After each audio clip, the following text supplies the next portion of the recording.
Jeg hedder Johannes Andreasen, og jeg er ansat i montageafdelingen ude på bygningsrenovering.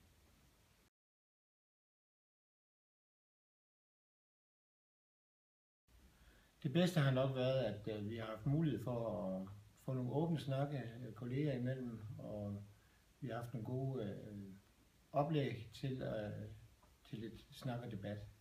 Og det synes jeg har givet godt.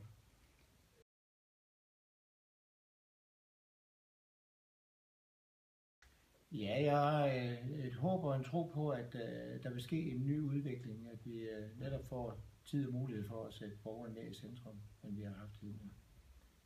Så det glæder jeg mig meget til.